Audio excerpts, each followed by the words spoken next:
नमस्कार, मी यामिनी दळवी. आपण बघताय माझा मिड डे. बुलेटिनच्या सुरुवातीला पुण्यातली एक धक्कादायक अशी बातमी आहे. कारण पुणे जिल्ह्यातल्या नसरापूर या ठिकाणी 4 वर्षांच्या चिमुकलीवरती अत्याचार करण्यात आले आणि तिची हत्या देखील केल्याची धक्कादायक घटना समोर आली आहे. या प्रकरणी आता पुणे ग्रामीण पोलीस थोड्याच वेळात या 65 वर्षाच्या आरोपीला कोर्टामध्ये हजर करणार आहेत. या घटनेचं गांभीर्य पुणे ग्रामीण पोलिसांकडून कोर्टाला सांगून आरोपीला जास्तीत जास्त पोलीस कोठडी मिळावी यासाठी प्रयत्न देखील केले जाणार आहेत.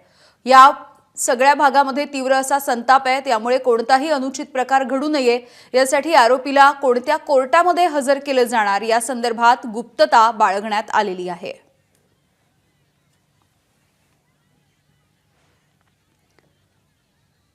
तर ही दोन दृश्य आपण बघतोय. एकीकडे डाव्या बाजूच्या दृश्यांमध्ये 3 वर्षाची ही जी चिमुकली आहे तिच्या सोबत हा आरोपी जाताना दिसतो आहे. एका गोठ्यामध्ये तिच्यावरती अत्याचार करण्यात आले आणि त्यानंतर दगडाने ठेचून तिची हत्या करण्यात आलेली आहे.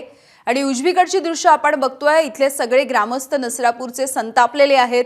स्थानिक आमदार देखील या ठिकाणी पोहोचलेले होते आणि आरोपीला फाशीच्या शिक्षा देण्याची मागणी होती. आमच्या प्रतिनिधी शिवानी पांढरे आमच्या प्रतिनिधी आपल्याला याविषयी माहिती देत आहेत.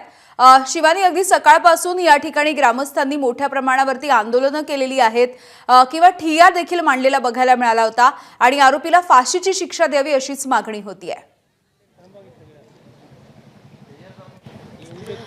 हो, सकाळी 10 वाजेपासून या सगळ्या ग्रामस्थांनी आहे तो मोर्चा काढला होता. त्याच्यानंतर जे सुपर बाजार चौक आहे त्या ठिकाणी देखील यांनी ठिय्या मांडला होता. तिथे आमदार शंकर मांडेकर असू देत किंवा बाकी इथले स्थानिक प्रतिनिधी आहे, आजी माजी आमदार आहे, ते या ठिकाणी पोहोचले होते. पोलीस बंदोबस्त देखील या ठिकाणी वाढवण्यात आला होता.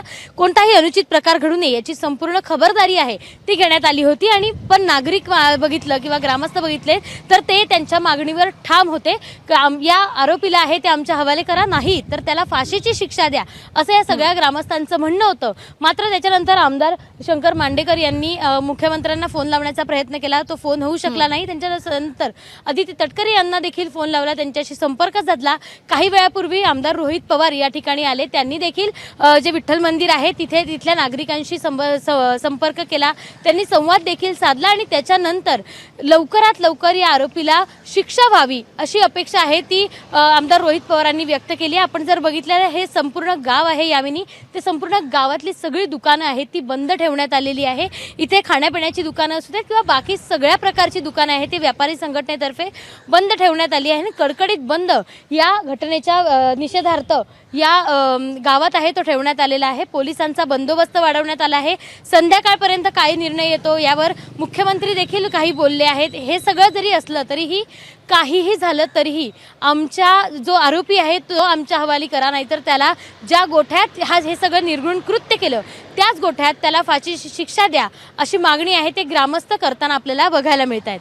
पण कडकडीत बंद पुकारला आहे. ग्रामस्थ आणि जे स्थानिक जे नेते होते त्यांच्यात जी बातचीत झाली त्याच्यातून काहीसा तोडगा निघाल्याचं पाहायला मिळतंय. ग्रामस्थ आता आपापल्या घरी गेले आहेत.